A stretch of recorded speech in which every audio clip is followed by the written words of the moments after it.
Dans le nord de la bande de Gaza, les forces de défense israéliennes ont arrêté 240 terroristes du Hamas, dont 15 individus connus pour avoir participé au massacre du 7 octobre 2023. La capture massive de ces terroristes s'est produite parce qu'ils sont tombés dans un piège que Tsahal, le Shin Bet, leur avait tendu en entrant dans l'hôpital Kamal Adwan, pensant qu'ils y seraient en sécurité. Mais Tsahal a encerclé l'hôpital et ont fait savoir à ceux qui s'y trouvaient qu'ils devaient se rendre. Plus au sud, l'armée de l'air israélienne a attaqué les Houthis au Yémen dans la nuit de jeudi à vendredi, envoyant 25 avions de combat sur plus de 2000 km pour frapper des cibles stratégiques, dont 3 avions de combat Houthis stationnés à l'aéroport international de Sanaa. Des centrales électriques et des installations portuaires contrôlées par les Houthis ont également été frappées, dans ce qui est considéré comme l'attaque la plus importante subie par les Houthis depuis le début de la guerre. Cette attaque s'est produite presque au moment où le chef des Houthis prononçait un discours de victoire prématuré. Cependant, malgré les dégâts considérables qu'ils ont subis, les Houthis ont tout de même réussi à tirer des missiles balistiques sur le centre d'Israël tôt vendredi et samedi matin, poussant des millions d'habitants à se réfugier dans leurs abris anti-bombes et leurs espaces protégés. Bien que ces missiles aient été interceptés en dehors de l'espace aérien israélien, les Houthis ont publié un communiqué dans lequel ils menacent de faire exploser Tel Aviv et l'aéroport international Ben Gourion. Mati Shoshani, analyste principal de TBN pour le Moyen-Orient, nous donnera un aperçu approfondi de cette situation plus tard dans l'émission. Dans son rapport, il abordera notamment les questions qui ont été posées sur l'efficacité de ces frappes et sur le fait que les Houthis restent l'atout le plus important et le plus significatif de l'Iran dans cette région. En ce qui concerne l'Iran, le régime qui gouverne ce pays a également publié une déclaration au cours du week-end indiquant que 2025 serait important en ce qui concerne la question nucléaire, sans fournir de détails supplémentaires. Dans le même ordre d'idées, nous reviendrons sur la manière dont les gardes révolutionnaires iraniens ont tenté d'enlever un reporter israélien à la frontière libanaise. En ce qui concerne le Liban, nous aborderons également la menace du Hezbollah de mettre fin à l'accord de cessez-le-feu avant la fin de la période de 60 jours. En effet, Tsahal continue d'opérer dans les villages situés du côté libanais de la frontière, découvrant et démolissant des tunnels, des bunkers et des stocks apparemment illimités d'armes et de munitions. Ces derniers jours, un tunnel menant à un important quartier général du Hezbollah a été découvert et démoli par le génie de combat de Tsahal. Le Hezbollah est furieux de cette découverte et d'autres révélations similaires faites par Tsahal, et a menacé de reprendre les hostilités si l'armée nationale libanaise n'entre pas dans le sud du Liban et ne contraint pas Tsahal à se retirer. Tout cela soulève la question de savoir si ce cessez-le-feu tiendra et dans le cas contraire, quelle est la capacité du Hezbollah à agir contre Israël. Pendant ce temps, à quelques kilomètres à l'est du sud Liban, dans le sud de la Syrie, Tsahal met en place des positions défensives et a acquis des atouts stratégiques qui rendent nos ennemis fous. Il y a beaucoup de choses à dire aujourd'hui, alors plongeons dans les détails.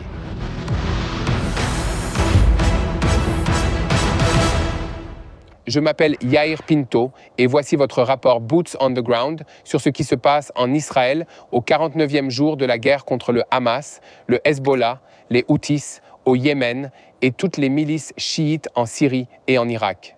Tous agissent sous les auspices du corps des gardiens de la révolution iranienne, le chef de l'axe du mal au Moyen-Orient. Samedi après-midi, les sirènes ont retenti à Jérusalem et dans la région de Larish.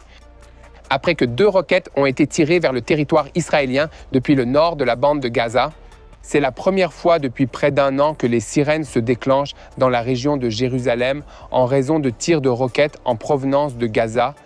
Les roquettes ont été lancées depuis la ville de Beit Hanoun, dans le nord de la bande de Gaza, où les forces de la brigade Nahal de l'armée israélienne se sont déployées au cours des dernières 24 heures, suite à des rapports de renseignement sur la présence de terroristes et d'infrastructures terroristes. Tsahal a nettoyé cette ville à plusieurs reprises au cours de l'année écoulée.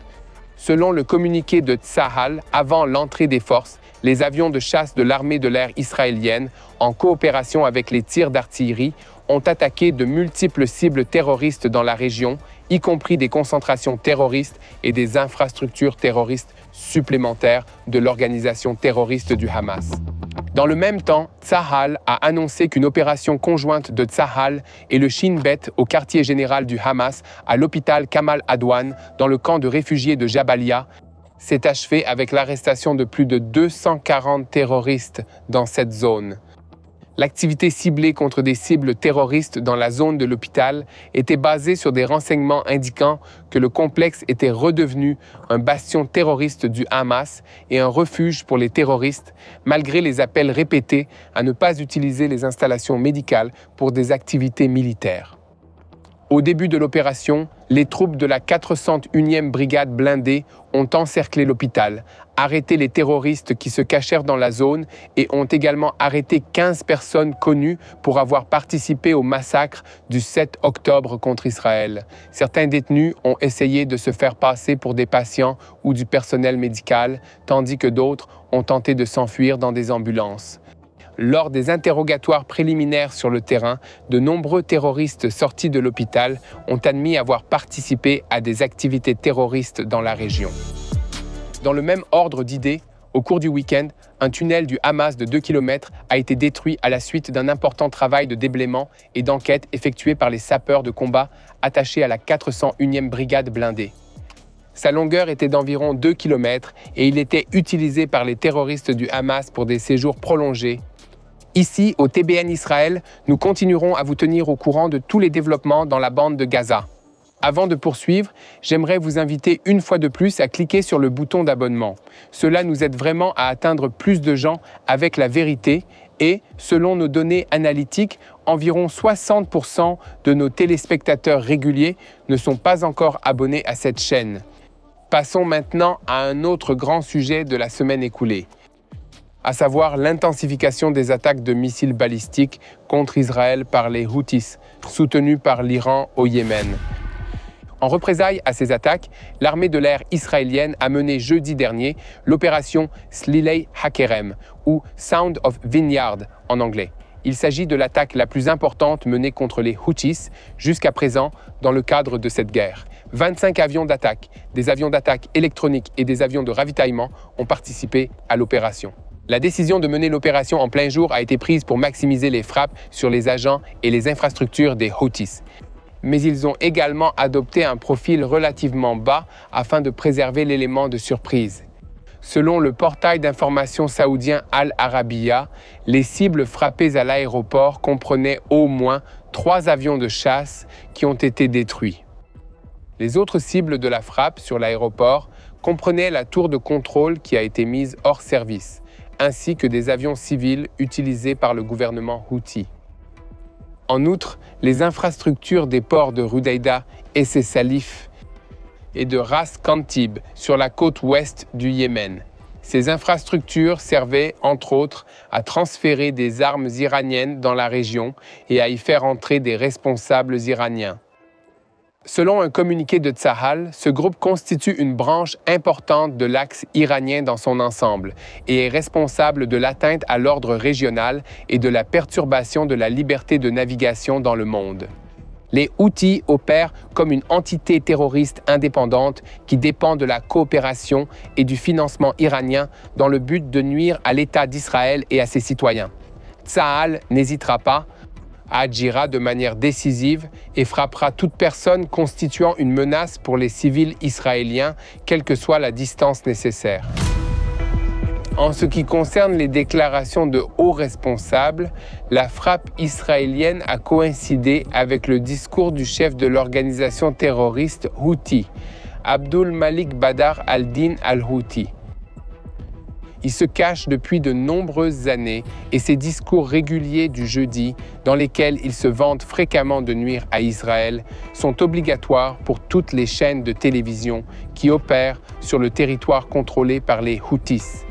Lors de son intervention télévisée de jeudi dernier, il a affirmé que la dissuasion israélienne avait échoué contre le pays, malgré les frappes qui ont touché des installations civiles à Sanaa et à Hodeidah. L'ennemi israélien sait que nos opérations se poursuivent, qu'elles sont efficaces et qu'elles ont un impact. Nos missiles, que les forces de défense israéliennes n'ont pas réussi à intercepter, ont provoqué une grande frustration parmi les éléments politiques et sécuritaires en Israël et aux États-Unis. Environ 1 heure après le discours, alors que les rapports sur les frappes commençaient à affluer, les Houthis se sont empressés de proférer des menaces en réponse. Sur un média, ils ont promis qu'une riposte yéménite allait avoir lieu. Vous, les sionistes, vous ne dormirez pas. Les responsables israéliens ont admis que les Houthis sont une noix dure à casser et qu'il est difficile de les dissuader. La grande distance entre Israël et le Yémen, ainsi que les vastes zones dans lesquelles les Houthis doivent opérer, et le terrain difficile rendent le problème militaire complexe. L'idée qui prévaut en Israël est qu'une nouvelle frappe ne suffira pas à résoudre le problème et qu'une transformation plus fondamentale et plus profonde est nécessaire.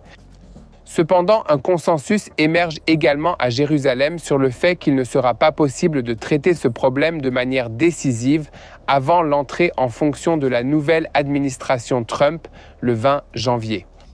On espère que la nouvelle administration verra la nécessité d'une réponse plus forte contre les Houthis et leurs maîtres iraniens.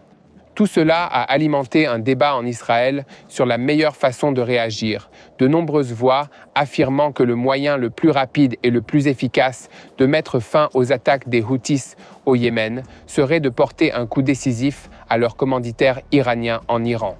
D'un autre côté, certains au sein de Tsahal ont fait valoir que l'influence des Iraniens sur les Houthis n'est pas la même que celle qu'ils exercent sur le Hezbollah. Les Houthis sont une sorte d'enfants sauvages indépendants. Au Darfour, un haut fonctionnaire a affirmé qu'une telle frappe non seulement n'atteindrait pas l'objectif de dissuader les Houthis, mais qu'elle pourrait rouvrir un front direct avec l'Iran. Quoi qu'il en soit, compte tenu des menaces proférées par Israël ces derniers jours, les Houthis se sont déjà préparés à une éventuelle attaque en relevant leur niveau d'alerte et en ordonnant aux compagnies maritimes de libérer leurs entrepôts dans le port de Houdaïda, selon des informations publiées par le portail d'information Ashraq al-Awsat qui appartient à l'Arabie saoudite. Ils ont également continué à tirer des missiles balistiques sur le centre d'Israël. Samedi matin, à 2h11, les sirènes ont retenti à Jérusalem, poussant les habitants à se réfugier dans des espaces protégés et des abris. Bien que ce soit la première fois depuis plusieurs mois que les habitants de Jérusalem ont eu à le faire, c'était la 5e nuit consécutive pour les habitants d'autres villes du centre d'Israël. Bien que la plupart de ces missiles soient interceptés en dehors de l'espace aérien israélien, des débris et des éclats d'obus ont atterri à l'intérieur des communautés israéliennes, endommageant les bâtiments et les infrastructures. Ils pourraient également blesser des personnes s'il n'y avait pas d'espace protégé. Pourtant, certaines personnes sont blessées lors de ces incidents, tombant dans des escaliers ou se blessant en essayant de se précipiter vers un espace protégé. Samedi matin, le Magen David Adom a déclaré avoir traité 18 personnes blessées de cette manière, ainsi que 2 autres personnes souffrant de choc et d'anxiété. Je vais passer la parole à mon ami et collègue Mati Shoshani, analyste principal de TBN pour le Moyen-Orient, qui va nous donner un aperçu de ce qui s'est passé ce week-end dans notre voisinage, y compris des résultats de l'attaque au Yémen. Il examinera également un commentaire intéressant du ministre iranien des Affaires étrangères qui a récemment déclaré que l'année à venir sera importante dans le contexte du programme nucléaire de son pays, ainsi que de l'arrivée de l'administration Trump et des appels croissants en Israël à frapper les installations nucléaires de l'Iran. Mati, c'est à vous. Je vous remercie, Yair, et bonne fête de Hanouka à tous nos téléspectateurs. Ces dernières semaines, depuis la conclusion du cessez-le-feu avec le Hezbollah au Liban, et que le régime de Bachar al-Assad s'est effondré en Syrie, les Houthis sont devenus le dernier mandataire iranien. Ils sont le seul tentacule de la pieuvre iranienne qui n'a pas encore été touché de manière significative. Mais il est important de comprendre que les Iraniens n'ont pas le même niveau de contrôle sur les Houthis que sur le Hezbollah. Certes, l'Iran fournit aux Houthis des renseignements et une aide financière massive. ainsi que des conseils et un soutien direct de la Force Quds et des agents du Hezbollah sur le terrain au Yémen. Il fournit également un entraînement aux combattants Houthis en Iran et un soutien logistique massif. Cependant, les Houthis sont aussi leur propre source de revenus et de matériel. En effet, le Yémen dispose de ressources naturelles et d'une activité économique que les Houthis taxent et exploitent impitoyablement à leur profit, laissant la population de près de 33 millions d'habitants se débrouiller seule. Tout cela permet aux Houthis d'opérer avec un plus grand degré d'indépendance par rapport à l'influence iranienne que d'autres, et ils exploitent également la question palestinienne, ce qui leur apporte un soutien considérable dans le monde arabe et musulman sunnite, malgré leur association avec l'axe chiite dirigé par l'Iran. Entre-temps, les frappes d'Israël, des États-Unis et de la Grande-Bretagne sur les Houthis n'ont pas eu l'effet escompté, à savoir les empêcher de lancer d'autres frappes de drones et de missiles balistiques sur Israël et de continuer à harceler les navires qui tentent de naviguer dans les eaux internationales de la mer Rouge et du détroit de Bab al-Mandab. Cela s'explique en partie par le fait que le Yémen est déjà le pays le plus pauvre de tout le Moyen-Orient et l'un des plus pauvres du monde. Les Houthis ne se soucient pas de la population yéménite.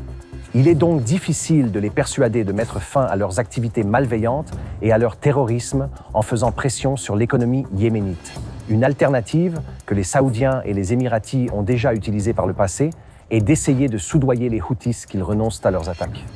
Mais cette solution n'est ni pratique ni souhaitable pour Israël. D'autre part, les États du Golfe, riches en pétrole, craignent que l'escalade des combats n'incite les Houthis à reprendre leurs attaques contre les infrastructures énergétiques de la région. Tous ces éléments nous amènent à douter que la question soit résolue de sitôt, ou qu'elle puisse être résolue facilement. Certaines estimations des services de renseignement soulèvent même la question de savoir si les dirigeants Houthis sont suffisamment rationnels pour être persuadés ou dissuadés. Il ne fait aucun doute qu'ils ont fait preuve d'un très mauvais jugement en s'engageant dans cette guerre contre Israël et l'Occident. Une fois de plus, il est également évident qu'ils ne se soucient pas de la population civile du Yémen, qui souffre de malnutrition, de maladies, de privations économiques et d'une qualité de vie généralement médiocre. Par conséquent, à moins d'un effort très sérieux, qui devra être mené par les Américains pour détruire les capacités opérationnelles de ce groupe, cette routine, où les habitants du centre d'Israël sont réveillés et envoyés dans des abris anti-bombes au milieu de la nuit parce que les Houthis tirent un seul missile balistique sur nous, pourrait durer très longtemps. Cependant, je suis également certain que l'opinion publique israélienne ne supportera pas cette situation et exigera de ses dirigeants qu'ils fassent quelque chose pour y remédier. Le problème est que les Houthis ne disposent pas de bases militaires organisées que Tsahal peut cartographier et attaquer. Ils sont intégrés dans la population civile et contrôlent une grande partie de l'infrastructure économique civile. La décision pourrait être prise de lancer des attaques massives pour détruire ces infrastructures afin de mettre un terme aux attaques des Houthis contre l'État d'Israël. Je pense qu'il est également probable que les menaces formulées par le ministre de la Défense Katz, selon lesquelles les dirigeants Houthis seront assassinés, soient mises à exécution dans un avenir proche. Quoi qu'il en soit, je m'attends à ce que les jours, les semaines et les mois à venir continueront à voir des événements historiques se dérouler ici en Israël et dans tout le Moyen-Orient. À vous, Yair. Merci, Mati Shoshani. Je vous invite, chers téléspectateurs, à visiter notre site tbnfr.org pour continuer à nous soutenir en faisant un don entre nos vidéos. Le portail médiatique libanais pro-Hezbollah a rapporté samedi matin qu'alors que le cessez-le-feu entre dans son 2e mois, on craint qu'il n'atteigne un point de rupture à la lumière de ce que font les forces de défense israéliennes dans les villages frontaliers. Sur la chaîne qui sert de porte-parole à l'organisation terroriste, il a été déclaré que si le Hezbollah reste attaché à l'accord, il a commencé à envoyer des messages indiquant qu'il ne retarderait pas la mise en œuvre de ce qui a été prévu dans l'accord concernant le droit du Liban à se défendre. Selon Al-Akbar, si les forces de sécurité officielles du Liban ne parviennent pas à faire cesser les attaques d'Israël, les forces du Hezbollah interviendront. Pour expliquer ce à quoi Al-Akbar fait référence lorsqu'il parle des attaques israéliennes au Liban, Tsahal continue de découvrir et de démolir des tunnels, des bunkers et d'autres infrastructures terroristes que le Hezbollah a construits dans le sud du Liban au cours des dernières décennies. Le Hezbollah aimerait que Tsahal cesse de trouver et de détruire ces infrastructures afin de pouvoir reconstruire plus facilement sa capacité à mener des attaques contre Israël à l'avenir. Tsahal souhaite évidemment empêcher le Hezbollah de reconstituer cette capacité et, à cet égard, il a annoncé au cours du week-end qu'il avait démoli un autre tunnel de la force de Radwan de 100 mètres de long dans le sud du Liban. Un communiqué de Tsahal sur l'incident indique ce qui suit. Les forces, aidées par les combattants de l'unité de Yahalom qui ont servi et nettoyé la route des explosifs et des menaces, y ont trouvé de nombreuses armes, y compris des fusils, des mitrailleuses, des missiles anti-chars, des systèmes d'observation et d'autres équipements militaires. Tout le matériel a été confisqué et détruit, en plus de l'itinéraire souterrain découvert près de l'itinéraire où ils ont trouvé une cachette de missiles anti-chars et des emplacements de mitrailleuses lourdes dirigées vers les avant-postes de Tsahal. La voie souterraine menait à un quartier général du Hezbollah où ont été découverts des lance-roquettes utilisés pour lancer des roquettes sur le territoire israélien au cours de l'année écoulée, ainsi qu'une grande quantité d'engins explosifs improvisés. Il ne s'agit là que du dernier exemple en date des activités menées par les forces de défense israéliennes pour affaiblir le Hezbollah. En fait, au cours des 30 derniers jours d'application du cessez-le-feu, Tsahal a détruit environ 2 fois plus de positions du Hezbollah qu'au cours des 14 premiers mois de combat. Et selon Tsahal, toutes les forces continuent à éliminer les menaces dans le sud du Liban conformément aux accords entre Israël et le Liban, tout en respectant les conditions du cessez-le-feu. Al-Akbar, notons-le, rend compte en permanence de l'activité israélienne au sud Liban, région où, selon le cessez-le-feu, les forces armées n'appartenant pas aux forces de sécurité officielles du Liban ne peuvent pas rester. Occasionnellement, Tsahal effectue des frappes aériennes sur des cibles terroristes qu'elle détecte dans la région et certaines de ces frappes ont fait des victimes. Elles ont notamment attaqué des lanceurs, des armes importantes, des itinéraires de contrebande et des terroristes armés. Il est important de rappeler qu'après le cessez-le-feu, un mécanisme a été mis en place sous supervision internationale auquel Israël est censé faire appel s'il constate des violations de la part du Hezbollah ou du Liban. En outre, Israël a convenu avec les États-Unis qu'il agirait de son propre chef en cas de ce qui a été défini comme une menace immédiate. Jusqu'à présent, le Hezbollah s'est abstenu de répondre aux attaques d'Israël, à l'exception d'une fois, début novembre, où il a tiré des obus de mortier sur le mont Dov, un site israélien. Cela pourrait être dû à sa capacité massivement diminuée, car elle a subi des coups écrasants dans cette guerre, en particulier au cours des 3 mois qui se sont écoulés entre septembre et novembre. Il faut également souligner que l'armée nationale libanaise se déploie progressivement dans les villages du sud Liban. Les déclarations de l'armée nationale indiquent qu'elle trouve et démolit également les infrastructures terroristes du Hezbollah ainsi que les stocks d'armes. Cela a permis à certaines unités de Tsahal de se retirer en territoire israélien, mais d'autres unités sont restées pour terminer le travail et s'assurer que le Hezbollah ne puisse plus utiliser cette zone pour menacer les communautés du nord d'Israël. Tsahal a précisé cette semaine que les 60 premiers jours du cessez-le-feu n'étaient pas une date sacrée et que les étapes de l'accord seront mises en œuvre progressivement sous l'égide des États-Unis qui dirigent pour la première fois le mécanisme d'application. C'est le bon moment pour vous expliquer, chers téléspectateurs, que Tsahal a capturé suffisamment d'armes, de munitions et d'équipements militaires du Hezbollah au sud Liban pour armer plusieurs divisions. Cela s'ajoute aux quantités massives d'armes et de munitions, y compris un pourcentage substantiel de l'arsenal de roquettes tant redouté du Hezbollah, qui ont été soit utilisées, soit détruites au cours des combats. Il est également important de rappeler que, selon ses propres estimations, le Hezbollah a perdu plus de 4000 combattants tués au combat et plus du double de blessés, ce qui inclut la perte de la quasi-totalité de ses cadres supérieurs de niveau intermédiaire et même de nombreux agents de niveau subalterne. La menace du Hezbollah de reprendre ses activités offensives contre Tsahal doit être examinée à la lumière de tous ces éléments. Cependant, Tsahal ne prend aucun risque en installant des avant-postes près de chaque communauté du Nord afin de pouvoir répondre immédiatement à toute attaque future. Tsahal construira ses avant-postes de manière à ce que les forces disposent d'un important dispositif de feu comprenant des mortiers, des lanceurs et des mitrailleuses. Parallèlement, chaque avant-poste disposera d'une capacité d'observation dans des territoires plus profonds. Au cours des derniers jours, l'armée israélienne a réalisé des travaux d'ingénierie complexes.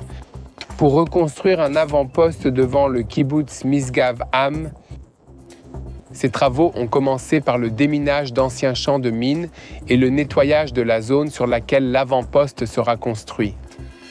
Tsahal a également construit des lignes de défense arrière avec des positions de repli si les défenses avant sont percées lors d'un conflit. Une autre décision récente est que le quartier général de la division de Galilée, situé à la frontière à Béranit, sera déplacé vers une autre base dans le nord. Pendant les combats, le Hezbollah a concentré ses efforts sur l'attaque du camp Béranit, tirant même plusieurs roquettes Burkan contenant une grande quantité d'explosifs sur la base israélienne.